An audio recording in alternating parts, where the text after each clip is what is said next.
This show is made possible by WebCentral, creators of beautifully effective websites and online marketing packages for small businesses, just like yours. You can grab an exclusive listener deal over at webcentral.com.au/Timbo. And we're also supported by DesignCrowd, the world's #1 custom design marketplace where you can get a design you love guaranteed or your money cheerfully refunded. There's an exclusive VIP offer waiting for you right now or after the show over at designcrowd.com/Timbo.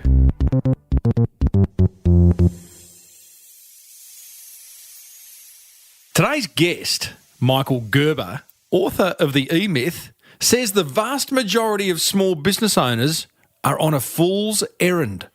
So he's on a mission to turn them, you, me, us, from being a bogged down company of one to an absolutely brilliant company of 1,000.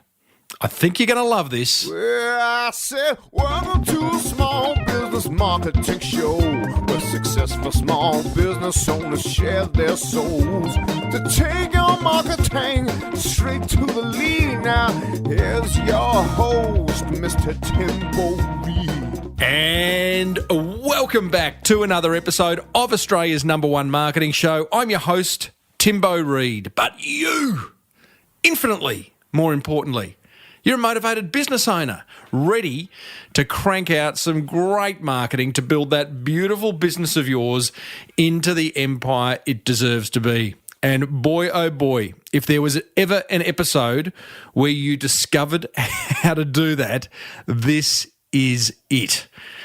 Big show today. Now, I know I said for the last 2 weeks I'll be bringing you a chat with a fellow who's changing the way we shop. But that's going to wait till next week because the opportunity to interview Michael Gerber came along in the meantime. And I got to run with this because you and I need this information. Do you know who Michael Gerber is? If you don't know who Michael Gerber is, possibly you have been living under a rather large rock. He is the author of the eMyth. At the age of 80, Michael has written his last eMyth book. And boy, oh boy, is he excited about it. If you're keen to put an end to your business owning you and instead creating a scalable enterprise that you could possibly sell for millions of dollars one day, soon, then you are going to absolutely love this chat with Michael. Don't go anywhere. Plus, I share another low-cost marketing idea for you to implement immediately in what is now the most popular segment of the show. Well, that's probably not quite true. I don't know what the most popular segment of the show is, but this one's called What Have You Got to Lose? And we revisit a past episode in which I have a chat with Siri. Yeah, like the real human Siri. Did you listen to that one? That was quite a few. It was a couple of years ago. Hey, as per usual, there is marketing GOLD dripping from the ceiling over here at Small Business Big Marketing's HQ. So let's get stuck right in.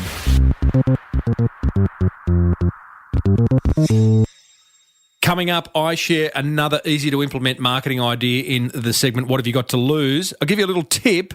It's a brilliant customer service hack.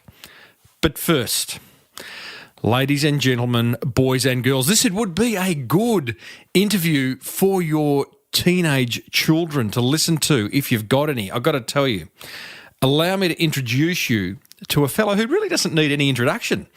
His name is Michael Gerber, and he wrote the seminal small business book, The eMyth. Now, how's this for a scoreboard? 5 million copies of that book have been sold. In 2011, The eMyth was named the best-selling book of all time. It has been sold in 145 countries, translated to 29 languages, and taught in 118 universities. His client lists include the best of the best, really. Apple, Infusionsoft, American Express, to name a few. But fortunately, Michael's true passion is small business owners like you and I.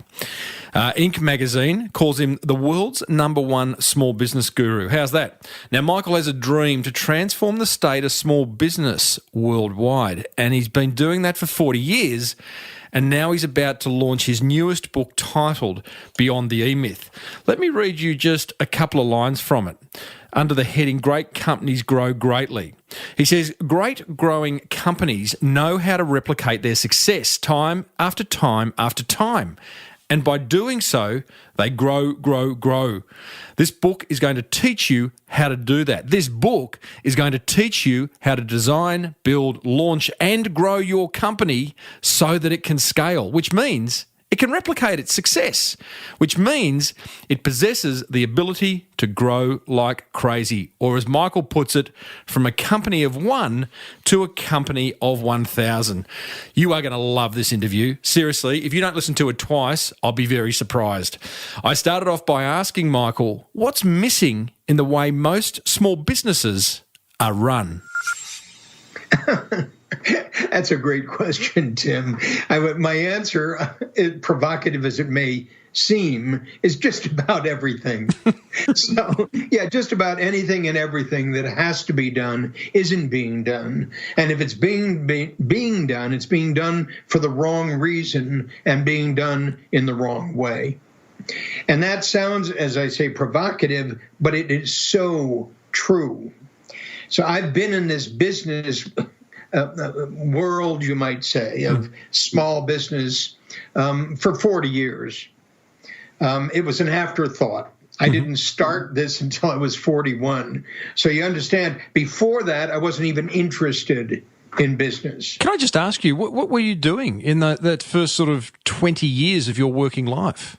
Oh, I was a beatnik when there were beatniks. I was a hippie when there were hippies. I was a poet. I was a saxophone player. I sold encyclopedias. I framed houses. I did this. I did that. I did just about everything, Tim. Which one of all those things that you did, Michael, put you in the best position to do what you then did with the eMyth? All of them. Really? I would have thought encyclopedia selling would have been pretty good. Every single one of them. Well, you got to understand, every single teacher I've had, and I've been so blessed by this, every single one of those worlds I lived in were populated or led, you might say, by a master at it. So my saxophone teacher was, in fact, one of the best saxophone teachers on the planet. And he only taught guys who worked in the studios. And during the time then, when I was 11, and I was born in 1936, so during the 40s then, the studio guys played in all the bands and orchestras that you even heard of. Nobody knew that. That these guys just went from gig to gig to gig to gig because there were nobody better than them. So did you have a knack for attracting great teachers? I have no idea. Did you know at the time that you were attracting great teachers? No, I had no idea, Tim.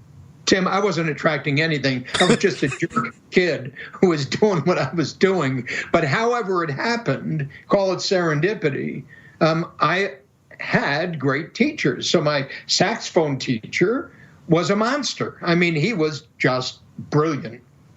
And he demanded more of me than anybody would ever demand of an 11-year-old saxophone student, because he didn't teach kids.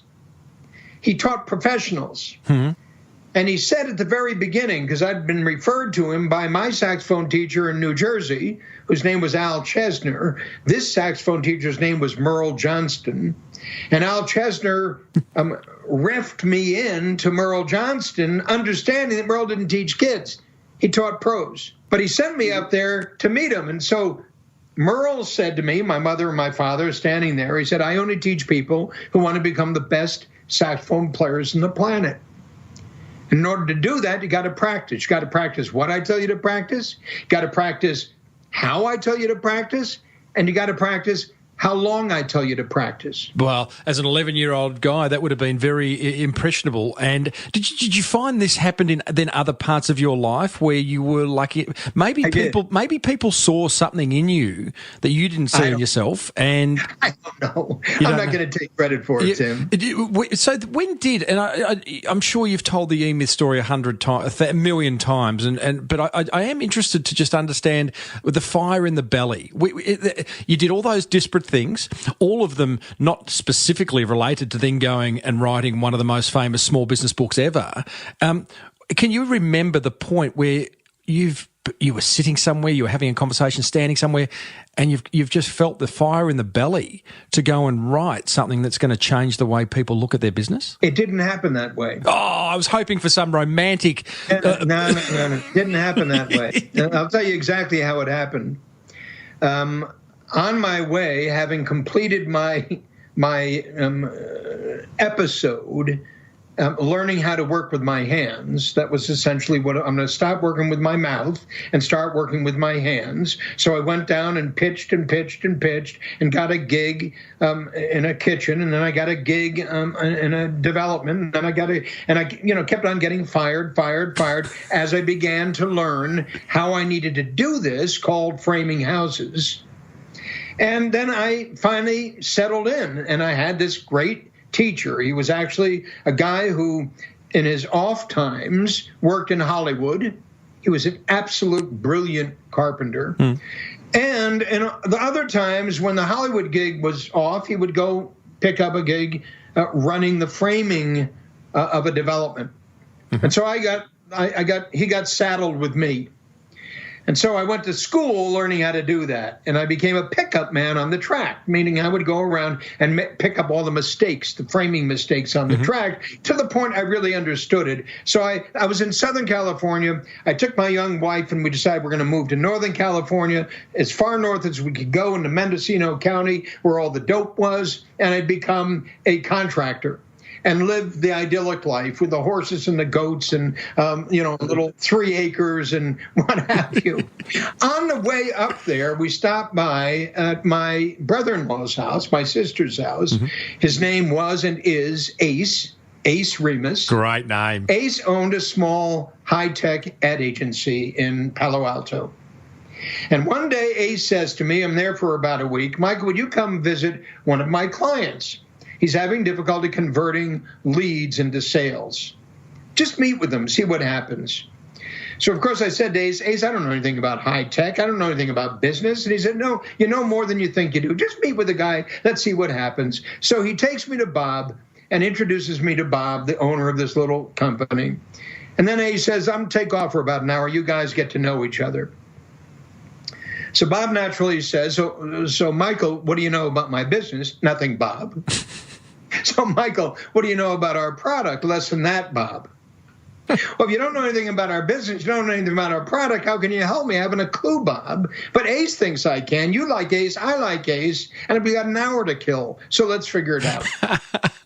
So, I don't know whether you realise, but what I see there is Ace is just another person in your early years that saw something in you that you didn't see. And he put you in front of Bob, and the rest is history. Yeah, and the rest is history. I hope you gave Bob a signed copy of the eMyth.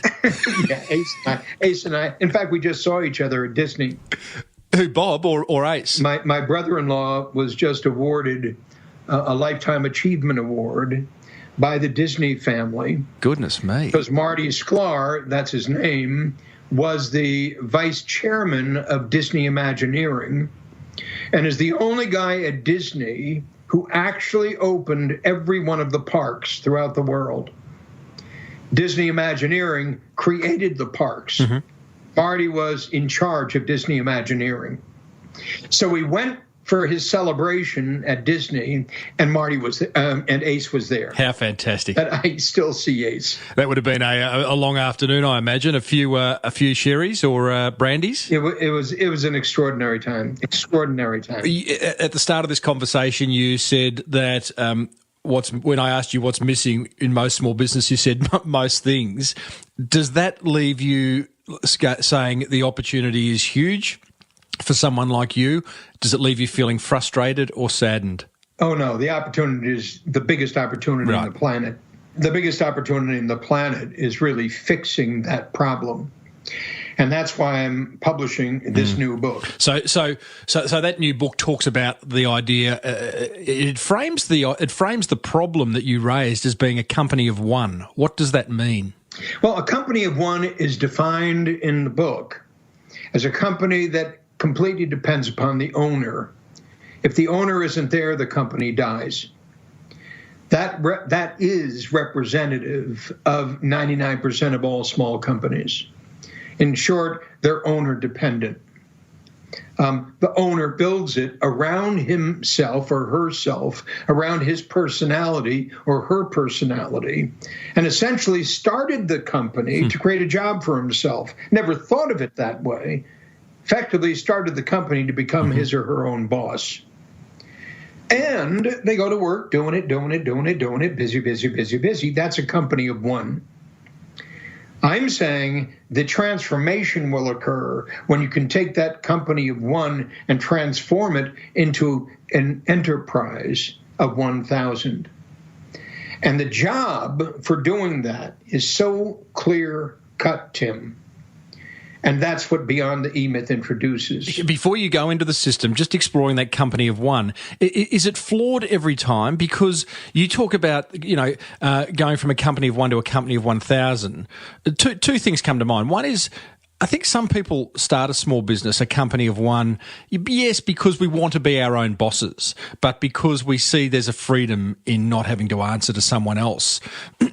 And so, therefore, they're kind of happy with that patch. And then, of course, there's some people, and I'm guessing you use the word 1,000, the number 1,000 as demonstrative. I mean, you're not suggesting that every company goes and builds themselves to 1,000 people, I'm guessing, but is the idea that it's not for everyone, surely, this idea from going from 1 to 1,000? Well, Tim, actually what I'm saying is something quite different. What I'm really saying is until you truly capture the idea that I just shared with you of 1 to 1,000, that indeed the whole process of preparing a company for growth is a highly sensitive regimen that is documentable, that every single company on the planet can go through, then effectively what I'm really saying is that when you start your company, you're starting your company to eventually get it ready for sale. Because there's an exit strategy implicit in starting anything.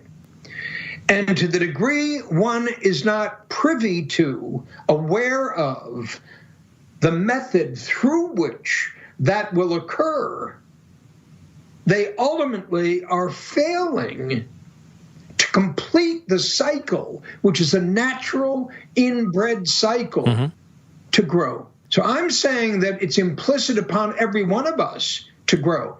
Now, let's not think company right now. Let's just think human being right now.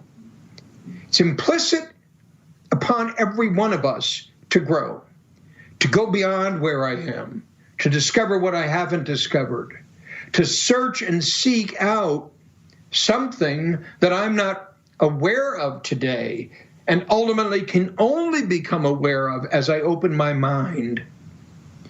So that might sound terribly optimistic, but you understand it's only optimistic or terribly optimistic if somebody has already decided to settle down into their comfort zone.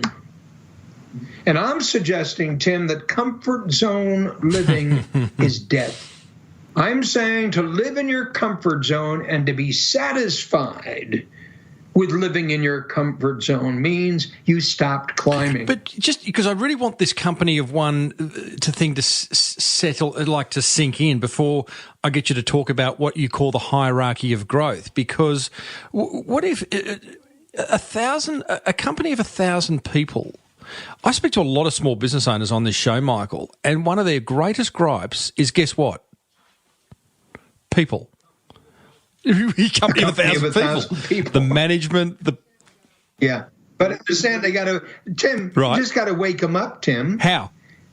That meaning that's their obsession. Their obsession is that growth is bad, big is bad, small is better. I don't know whether they think growth is bad. I'm not saying you think that. Yeah, okay. I'm saying that implicit in that relationship with the whole idea of growth, a company of 1,000, is a resistance to it. And the resistance to it comes from negative emotions. Gotcha. Not positive emotions, negative emotions. Meaning, when I say growth is bad, any experience they've had related to growth was a negative experience. Yeah, right. Because it challenges their competence.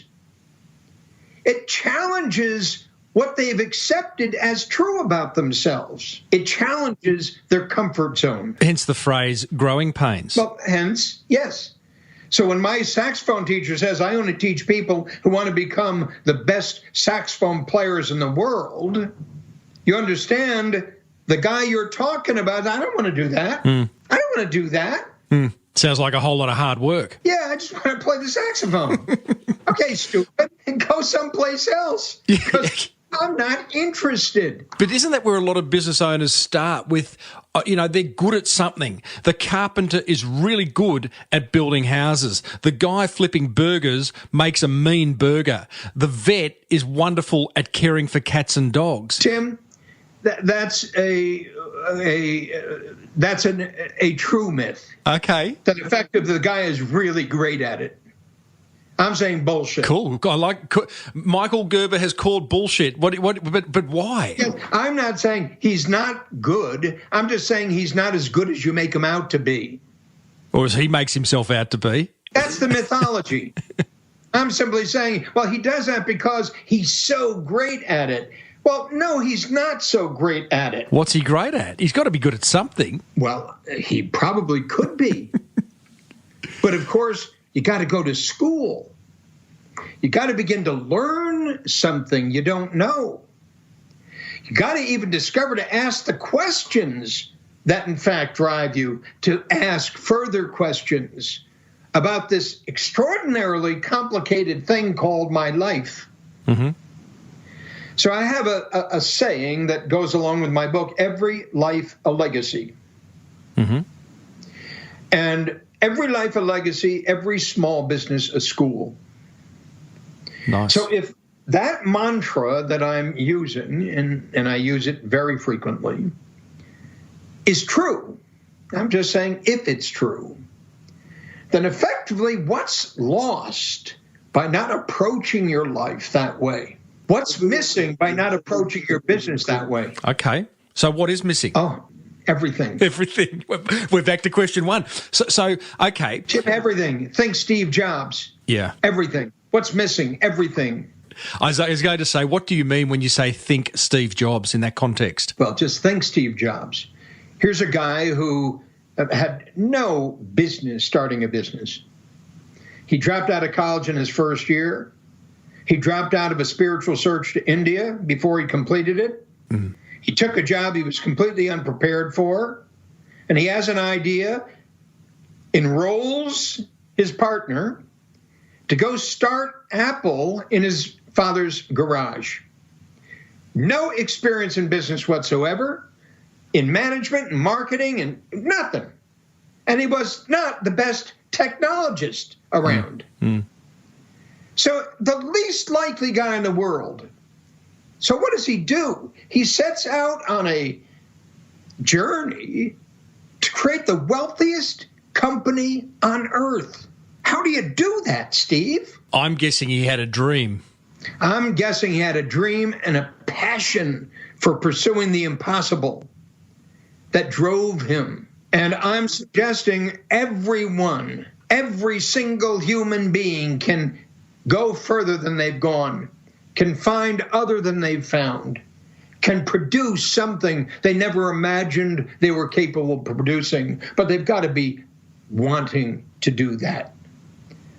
So we're not looking for people who don't want to do that, Tim. Okay. We're looking for people who are moved by the spirit of doing that and say, teach me, teach me, teach me, teach me. That's all I'm looking for. The 100,000 clients we've had. Gotcha. That's all I'm looking for. And I want to find an easier way to make it possible for them to succeed. And that's what Beyond the eMyth is about. Listeners, I am talking to Michael Gerber, the author of the eMyth and now the author of Beyond the eMyth. And Michael, I know you've got we've framed the problem. I think we've very, very clearly framed the problem that most small businesses have around the world. 99%, as you said. You've got this hierarchy of growth, which is effectively your solution to it. assuming the business owners listening have the mindset and are ready to implement this, this is your way of taking them from a company of 1 to a company of 1,000. Can you walk us through the hierarchy of growth and, if possible, time allowing, give us a little story or example that backs up each of these 8 steps, I can. please? I don't think we're going to have the time for the stories to back up each. This is a 4-hour interview, isn't it? I will be glad to take you through the process. It's really clean, clear, and simple. And it begins, Tim, in what I call the dreaming room. And the dreaming room is really the venue within which we awaken the entrepreneur within every small business owner. So you got to understand that's the end game of the dreaming room. The end game of the dreaming room is to create the platform for growth.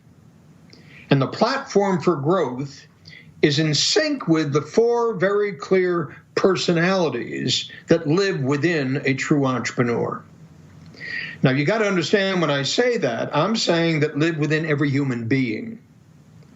It's just that most of us don't develop these personalities to the degree that they can become truly serviceable to what we're out here trying to produce. So let me describe what they are. So there's the dreamer, there's the thinker, there's the storyteller, and there's the leader.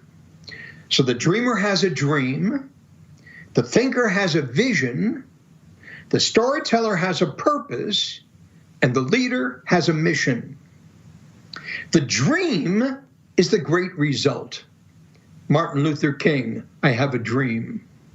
If you listen to Martin Luther King's recording of I Have a Dream, when he first said it in Washington, D.C., to all of those people out there in that audience, when he said that, you'll immediately experience what I mean by this is missing in 99.9% of all small companies, but it's also missing in most people.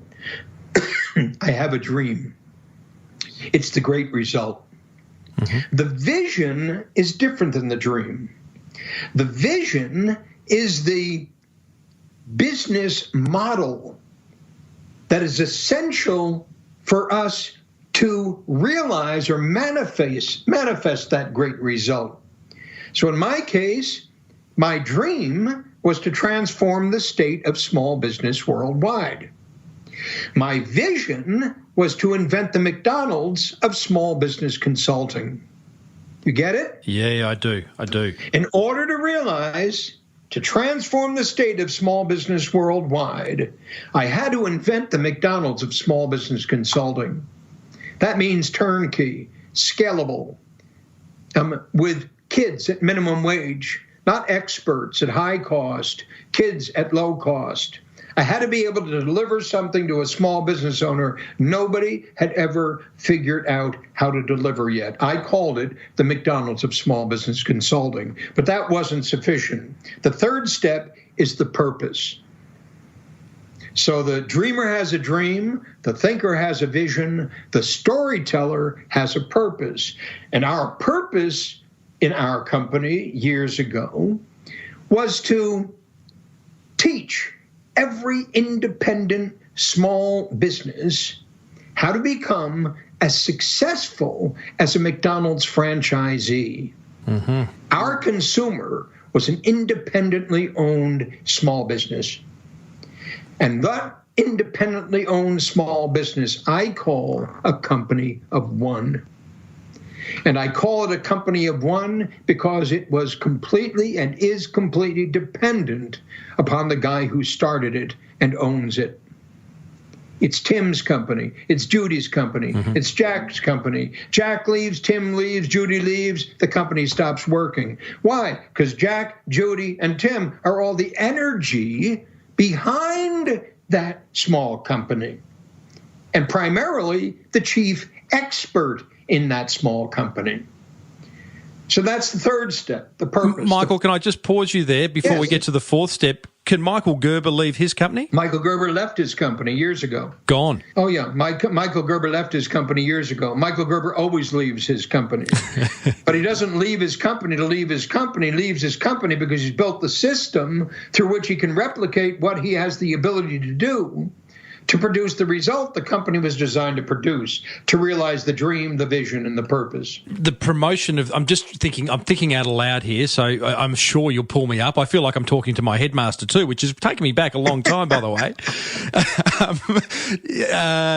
Michael, you're on this call promoting your new book. I imagine the success of this book is dependent upon the amount of publicity that you generate, not your CEO who's in the hot seat now. Am I wrong in saying that? Well, yes, you are. Thank you. I'm going to call you Mr. Dyer. He was my headmaster, so thank you, Mr. Dyer. I don't mean, Jim, that you're totally wrong. Yeah. Of course, I'm here promoting the book. You understand? I'm the chief spokesperson for it. But I'm not it. So you got to understand I'm not the book, and the book isn't me. The book is a means to communicate a point of view that's been created that now can be scaled in the hands of an infinite number of individuals to deliver exactly what the book promises. Mm-hmm. From a company of one to a company of 1,000. Absolutely, absolutely, absolutely. That's the system. Beautiful. If the system weren't there, Tim, this would be a fool's game. Yeah. Because all I'd be doing here is sitting here selling books. Gotcha. Okay. You got it? Yeah, absolutely. Dreaming room, step 1. Step 2, vision. Step 3, purpose. At that point, we're teaching all small business owners how to become as successful as a McDonald's franchisee. That's a very clear purpose. Is step 4 mission?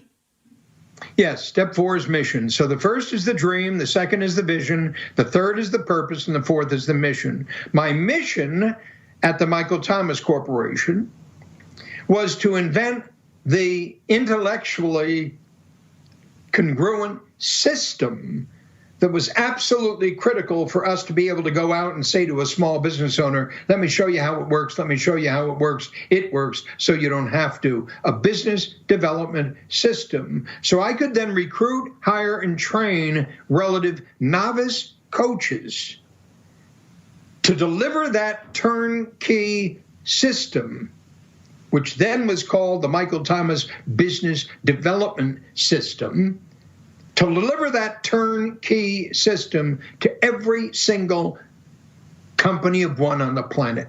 Michael Thomas, by the way, sorry, that's a name that you've just introduced to me. Michael Thomas is the name of the company that delivers the eMyth. Is that right? Michael Thomas was the company I first founded in 1977. Who was Michael? I'm digressing here. I'm Michael. Who's Thomas? Thomas is no longer with us. Gotcha. Okay. So Michael Thomas, two guys. Gotcha. Tell me, just to be clear on the mission. So that mission is where the rubber hits the road. It is. You got it. Is it the how? How are we going? The how. Gotcha. It's the how. It's the what, the how, the who, yes, it's everything. It is the mission. It's the absolute clear content that is absolutely critical if we're going to realize our dream, our vision, and our purpose. Each of them dragging along the question, well, how are you going to do that? How are you going to do that? How are you going to do that? How are you going to do that? You understand that the dream, we're not concerned about how. Yeah. At the vision, we're not concerned about how, other than the great how, McDonald's. At the purpose, we're not thinking about how. We're thinking about what. We're going to produce this result for every single one of our independently owned small business clients worldwide. Now we're at the mission, and the mission is to develop the how. How we do what we promised to do in a way that will enable us to do it better than anybody's ever thought it could be done before. And when you see that, you understand why that is so critical as the platform for any company that's going to go from 1 to 1,000. Michael, before you take us through the other 4 steps, the way you've described those first 4 is crystal clear. I get it. The penny has dropped for me. Hallelujah, says Michael. Finally, we've got to Tim. If you get to Tim, you can get to anyone. But here's the thing. And I'm an ad guy. Originally spent 10 years at BBDO, and I've sat through branding workshops, core values workshops. You got it right.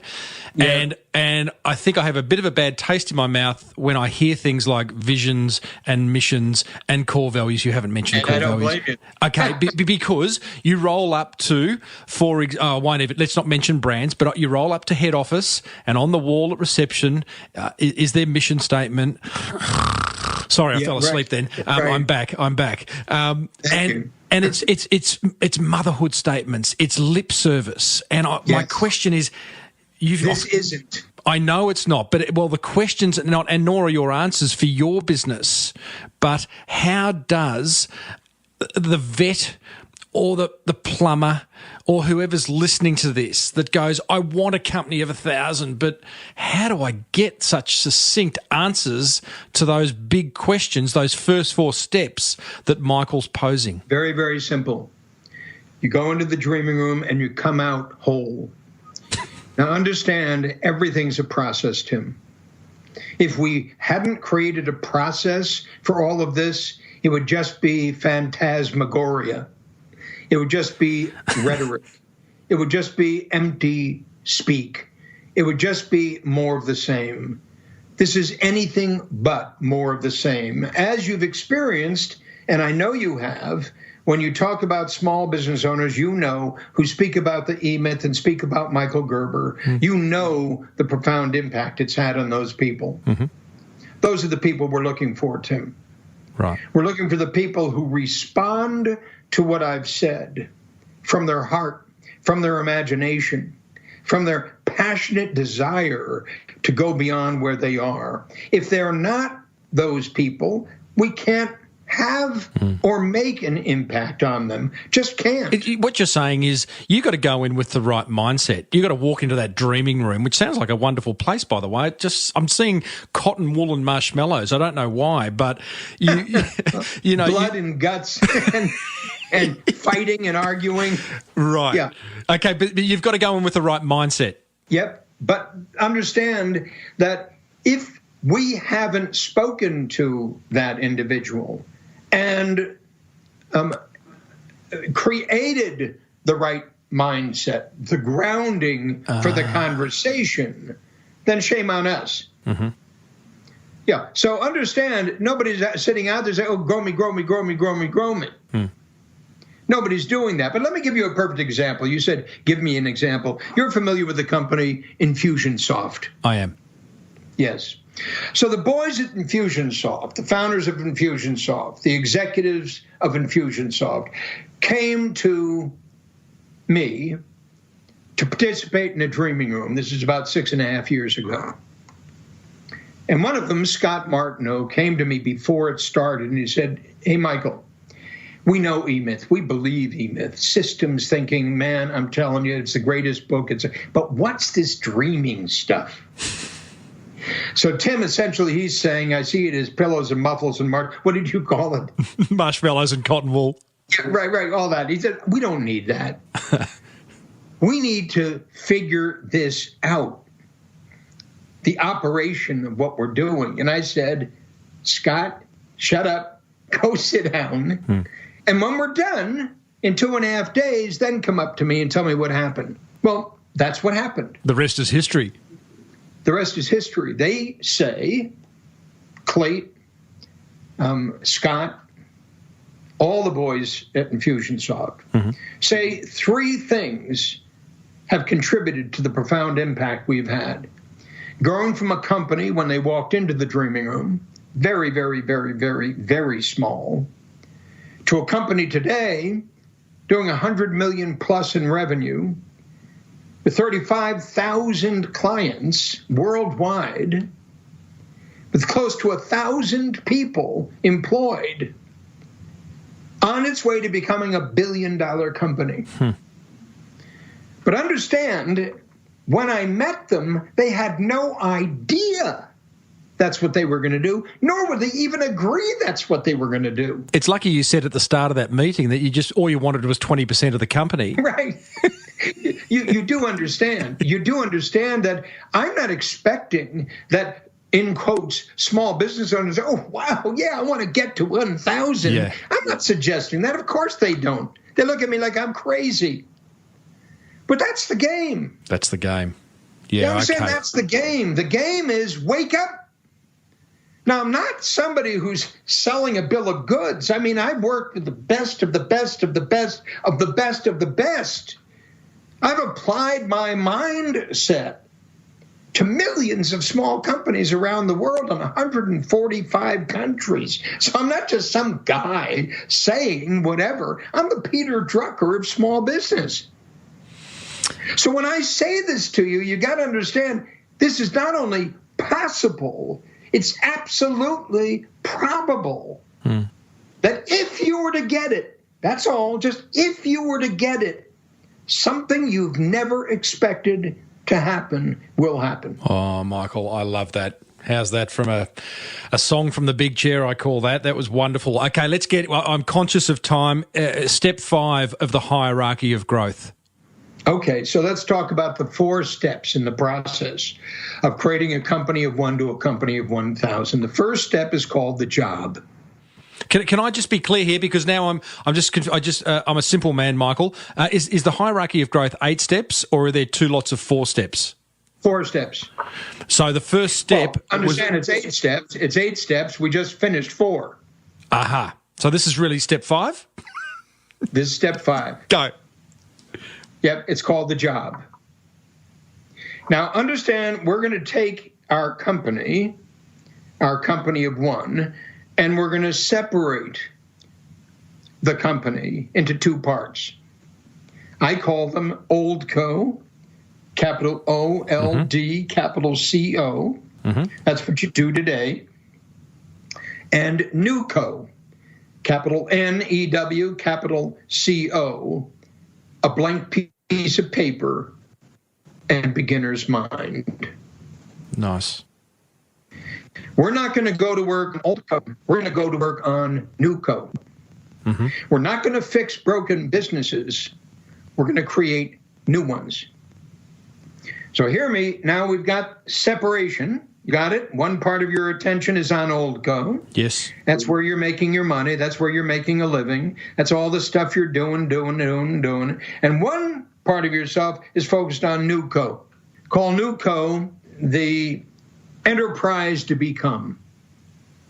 And so when we go to work on New Co, we're going to start at the very beginning. Now, Old Co is over there doing what it's doing. You're not going to spend a lot of money on it. You're not going to spend a lot of time on it. You're going to just allow it to do what it does. Battling along, killing the owner. Yeah. Okay. So then we've got New Co, which is basically a white canvas, right? The job is your product. But you understand you're designing that product to serve whom? Your dream, your vision, your purpose, and your mission.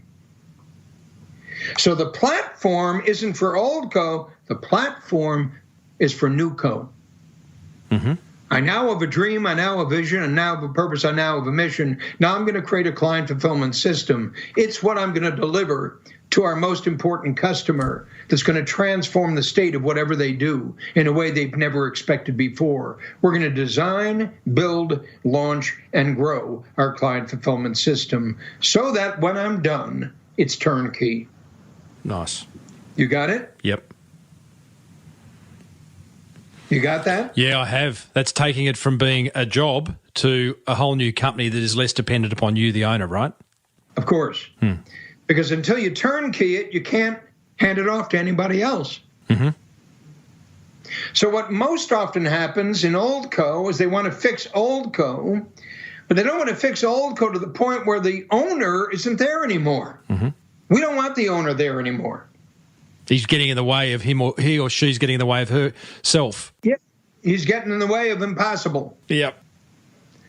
So the job, client fulfillment system, turnkey, see the manual, see the book, see the binder, see the steps in the process. This is how we do it here. This is how we do it here. This is who we are. Built, done, proven. This is the whole system, the whole blueprint of how we do things around here that relies on a number of people, not just the owner. How you do client fulfillment. Client fulfillment is the product you sell. If you're a chiropractor, client fulfillment. If you're an attorney, client fulfillment. If you're a graphic designer, client fulfillment. If you're a copywriter, client fulfillment. You follow me? Yep. Got it. Whatever it is you're going to deliver, we're now about to design, build, launch, and grow it so it's scalable. Step 6. The next step is called the practice. So we go from the job to the practice to the business to the enterprise. The practice I call the three-legged stool.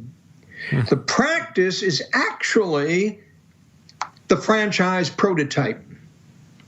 The practice is 3 legs: lead generation, lead conversion, together client acquisition, and the third leg, client fulfillment. So we're now going to go to work on client acquisition by creating a turnkey lead generation system and a turnkey lead conversion system to provide the optimal number of clients that our client fulfillment system needs to flourish. Right? Just one guy, just one practice, just one coach, just one consultant, just one graphic designer, just one, you follow me? Yeah, I do. Lead generation, lead conversion, client fulfillment, turnkey, absolutely replicable. We've now prepared ourselves to grow a business, because a business in this logic tree is nothing other than a subset of up to 7 turnkey practices. You follow me? Why 7? 7 because there's scale of reach, meaning I can't manage more than 7. Okay. So to create a business with 8 practices is pushing against my ability to manage it most effectively. So we stop at 7. A business is 7 practices, turnkey, plus a turnkey management system. See it very, very clearly. And nobody's ever defined a business that way, Tim, ever. Yeah, it was. You've completely quantified it. And this applies, just to be clear, to any type of business, does it, Michael? Anything. Tim, we've done it in every business phase on Earth. Every company on the face of the planet. The minute you begin to think like this and plug it into your brain to think like this, it's math. I get it. It can apply to most businesses. I look at my business, which is, I'm a podcaster and I speak at conferences. And for me, I have to show up to most things that I do. Tim, that's because you called it a business. It's not a business. It's a job. It's a job. Tim, it's a job. Tim speaks. It's a job. Yeah. It's a good job. Hear this, when it speaks, not Tim, it's a business. So you have to go from Tim speaks to it speaks. You got it? Yeah, I got it. The minute you see the possibility of doing that, Tim, you have the ability to grow your company by immense numbers.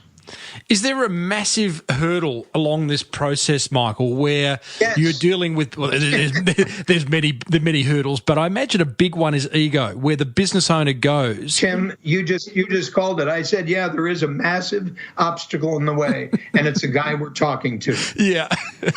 That's the massive obstacle. So how do you overcome that? It's only a 4-hour interview, so I'm conscious of time. Tim, you overcome that by being an aggravator. I just piss people off. What can I tell you? Understand, as they begin to see it, as you begin to see this, you can't deny what I'm saying. No. You can't. So how quickly can you aggravate me based on what I just told you? Well, Tim, I just shared with you the next phase of growing from a job to a practice, to a business, to an enterprise. I just shared with you the hierarchy of growth that Tim Reid can apply to your existing company by creating a new model of the universe. But Tim Reid's in his own way. All you have to do, Tim, is stop thinking about old co and simply start playing with new co. Yeah. Yeah, nice. You follow? Yeah. You should write a book about this. Yes, I know. You got it, Tim. I heard you hear it. Yeah, you did. Beautiful. Wow. Hey, hair's on the back of the shoulder right now, although I don't have any hair on my shoulder. Step 8 is enterprise, right? Let me ask you a question. Go. How many people, when you go speak, do you typically have in the audience? Anywhere between 100 and 800. Okay. Well, that's a big between 100 and 800. Yeah, well, it is. Yeah, man. They're just their conferences of small business owners, so it could be anything. I got it. So I just want you to imagine, just for the moment here, not big speaker comes to Wisconsin, but big idea comes to Wisconsin in every one of the little cities in Wisconsin. Yep. And now you have turnkey scripting, a turnkey presentation, a video, audio, speaker, performance, all turnkey. Mm-hmm. And now you're producing that in every community where there are a sufficient number of small businesses to justify it. Yeah. And the back end of that is what the business really is. Yep. So the idea there, there's a lot of challenges, but the main challenge is to find people who can deliver. No. The main challenge is to create the system. People are easy to find, Tim. Easy. You can do this in a heartbeat. Wow. People are easy to find. Well, people are. Oh my gosh, yes, they are easy to find. Good people aren't. Great people are easy to find. Love it. Who are great performers, and yet they've never had the chance to do it. You're giving them a turnkey performance that you're going to train them to do, selectively choosing them to go out and be a star. I get it. Come on, you kidding me? How many people want to be a star? Everybody. Many. Yep. But with Tim's system, it's not only to be a star, it's to have a profound impact on small business worldwide. Yeah, I get it. And that's the enterprise. Is that right? When you get to that point, you've got the enterprise. Yep, that's the enterprise. Wow. Boy, oh boy, Michael. It's not often I do an interview where the penny drops. It's delightful, Tim. But, the thing is, the thing is, there's too many questions to ask right now. We'll have to meet again. Can we finish by asking you 5 quickies, which are completely unrelated to what we've just spoken about? 5 quickies, and then we got to tell everybody how to get the book. Oh, yeah, don't worry about that. Do not worry about that. I'm not even the book. I mean, I want them to know how to get beyond the eMyth, but I'm actually interested in also, it's all very well to read a book, but there must be workshops around the world where one enters the dream room and comes out with. Let me tell you, on December 9th, 10th, and 11th in La Jolla, California, I'm leading my first 3-day dreaming room leading into Beyond the eMyth, the program. So anybody who's listening to you and really, really is hot to get started, they can come hear me directly for 3 days, go through the dreaming room to discover their dream, their vision, their purpose, and their mission, and to get started beyond the eMyth to transform the state of their lives and the world in what they choose and elect to do. Is that program going to go worldwide? Oh, yeah, absolutely. Next year, 2017? Absolutely. Australia? Absolutely. Not run by Michael, not appearing, Michael Gerber won't be appearing, I'm guessing. No, of course not. That's the eMyth in action. Joke, wouldn't it?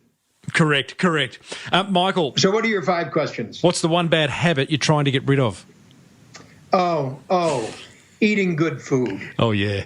What's that go-to food that you just know you shouldn't go to? Well, I just know I shouldn't do it. But, when I've got so much on my mind and my imagination, when I'm so turned on by good food, I just got to say no. I hear you. That's the bad habit. What's at the top of your bucket list? Well, the top of my bucket list is to transform the state of small business worldwide, to truly roll this out to millions of people in the world. What about your personal bucket list? Do you have a personal bucket list? To leave my wife, when I finally leave her, with the most magnificent life any woman could lead. I would like to leave my wife with what Ray Kroc left Joan Kroc. Yeah. What a legacy that was, hey? Yep.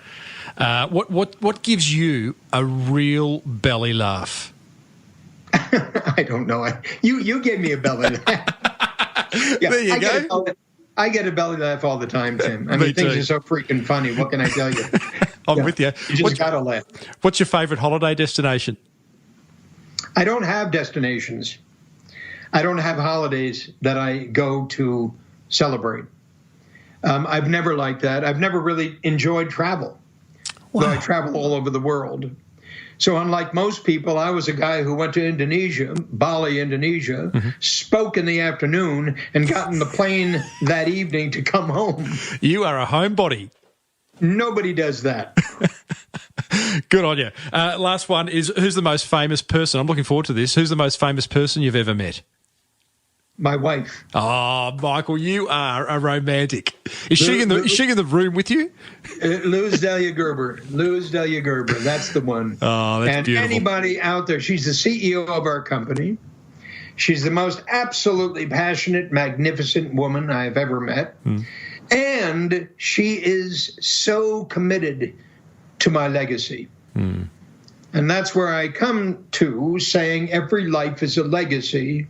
Every small business is school. And I want you, Tim, and every single person you know who's truly determined to have this profound of an impact on small business, on the people in your country, everywhere in the world, to work with us and join us in our movement. Well, the passion that you exude, Michael, I have no doubt you'll achieve it. In order for people to be a part of the movement, am I right in saying they should head over to beyondeMyth.com? Yep, beyondeMyth.com, eMyth, EMYTH.com. Or if they want to just reach me and say, I want to play your game, Michael, all they have to do is go to Gerber, Gerber, at michaelegerber.com. Fantastic. That'll go to someone within the enterprise. Come to me and say, Gerber, somebody emailed you. Love it.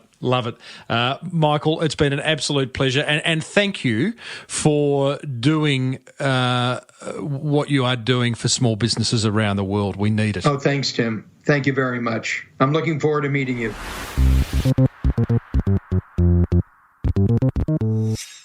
Whew. There you go, team. Michael Gerber, Beyond the eMyth. Did you enjoy that? How many times are you going to re-listen to that? Hey, I'd love to know. Surely more than once. I certainly have already. Now, coming up, I share my top 3 attention grabbers from that fireside chat with Michael Gerber. But first, here's a word from 2 businesses that want to help you build that beautiful business of yours into the empire or the company of 1,000 it deserves to be. Support for this show comes from website experts WebCentral. If you've ever tried to get a website designed and developed, you'll know it can be a bit like pulling teeth. Verity Ma, WebCentral's Chief Marketing Officer, agrees. It's actually very time consuming because it's not just building it and getting it live. If you want to run a successful online business, you have to also manage it, update it regularly with content, optimize it for SEO, probably run some advertising on either search or Facebook. And so that's not what really you want to spend your time doing in your business. You want to be focused on your customers and really converting those leads that you're getting from your website into true sales. WebCentral, freeing you up to focus on getting that cash register ringing. If you need your website updated, or maybe you just need a website, visit webcentral.com.au/Timbo for some exclusive listener offers. The Small Business Big Marketing Show is also grateful for the support of Aussie-owned business DesignCrowd.com, the world's #1 custom design marketplace where it's beautifully simple and cheap. I love cheap. to get a design you love guaranteed. I asked founder Alec Lynch what problems DesignCrowd solved for us small business owners. Buying design has traditionally been an expensive process, a slow process, and a risky process. DesignCrowd's crowdsourcing solution fixes those problems. DesignCrowd.com, a faster, cheaper, more creative way to get a custom logo, graphic, or print design for your business. For a special VIP offer that can save you up to $100 on your first design, visit designcrowd.com/Timbo. Alrighty, my top 3 attention grabbers from that wonderful chat with Michael Gerber. Attention grabber number 1 is pretty simple, really. Go and read the eMyth if you haven't already, and read Beyond the eMyth. You got to read. You just got to have them in your business bookshelf alongside The Boomerang Effect. That's a good book. You can get that over at smallbusinessbigmarketing.com. Hello. Attention grabber number 2. I think the idea of sitting down and asking yourself what your new company, or new co, as Michael puts it, would look like based on Michael's eMyth model sounds like a pretty worthwhile exercise. Not working with what you've got, but starting with that white canvas and figuring out what does your company of 1,000 look like. And you probably need Beyond the eMyth to do that. Attention grabber number 3, have a dream. I hear this a lot. In fact, in a couple of weeks' time, I'll be interviewing, I have already done it actually, the guy who owns and built Canberra Airport, Australia's best airport. It's a family business, believe it or not. And one of the things he says in it is they had a dream to build the best airport in Australia, if not the world, and then work their way backwards. Very eMyth-like, huh? That's what grabbed my attention. What grabbed yours? Love to know. Head over to smallbusinessbigmarketing.com/338 and let me know. Oh, yes. Here we go. I like this time of the show. It's now time for... What have you got to lose? Yes, indeedly doodly. It's that time when I give you one simple yet effective marketing idea that you can go and implement immediately this show's finished. Like, seriously, that's the criteria. An idea that won't cost you a fortune, if anything. This one costs a few cents and might just generate you more awareness, more inquiry, and ultimately more sales. Today's idea is to add live chat to your website. Now, don't freak out. Live chat is just that little box you see in the bottom corner of some websites, right? You can check out one in action over at cornerstonebusinesssolutions.com.au to see what they look like, maybe even give it a go, see if it works. Now, it's no surprise that you can learn a lot about your businesses by talking to your customers. And it seems like such a simple concept, doesn't it? Hey, talking to the customers, who would have thought? But it's crazy how many business owners fail to actually take the time to have that honest, open conversation. It's crazy. When was the last time you gave your customers the opportunity to feedback, to give you some constructive criticism? Ooh, sounds scary. So, a lot of business owners end up making decisions based on assumptions that aren't always correct. If you want to grow your business and gain a better understanding of your precious customers, and who wouldn't, getting to know their pain points, their objections, their needs, you really need to take the time to talk to them.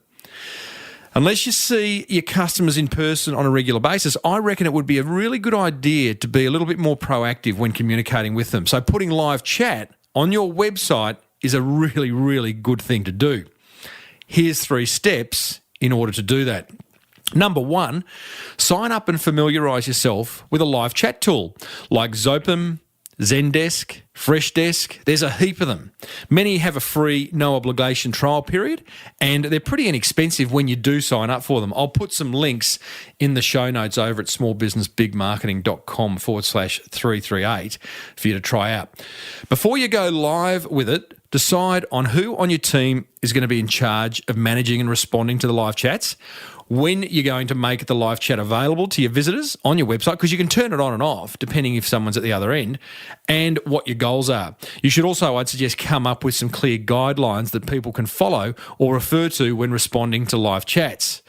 This is a pretty good job for a virtual assistant, by the way. You don't need to do it as the business owner. You're not going to build a company of 1,000 if you're sitting on the live chat, but a great job for a virtual assistant to do.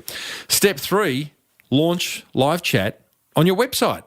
Let your customers know it exists, so market the fact that it's there and see how the first month goes and then reassess. There you go. Another simple, low-cost and effective marketing idea to implement immediately. After all, what do you got to lose?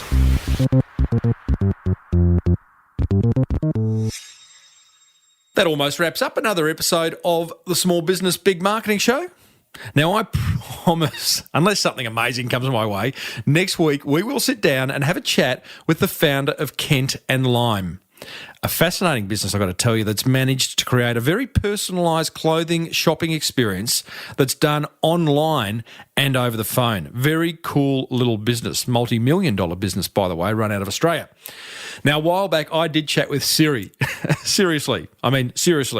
You know what I mean? Actually, her name is Karen Jacobson. She's an Aussie. She lives in New York, who really is the voice of Apple's Siri. Here she is talking about how she became Siri. I was asked to audition for a client who was looking for a native Australian female voiceover artist living in the northeast of the United States. Hello. And I read that brief and I was like, well, that's me. This is my job. It was one of those few times in my life where I've read a brief and thought, well, it's mine. And I went to the audition. They had me read a number of different prompts for this audition, and I got the job. And I found myself recording for almost 50 hours to create a voice system, a text-to-speech voice system that was groundbreaking at the time. This was recorded in the year 2002. That's a great story. To hear my full interview with Siri, Karen, plus hundreds more, head over to smallbusinessbigmarketing.com, or you can subscribe free on iTunes. Hey, I would love to hear from you, because it's a two-way street, this podcasting thing. So feel free to email me immediately. Stop the show now. tim@timreid.com.au. Tell me what you're up to. Tell me what your biggest marketing challenge is. I would love to know that. That would be a really good thing to know. tim@timreid.com.au, or you can hit me up on Twitter @TimboReid. Hey, be sure to check out designcrowd.com/Timbo.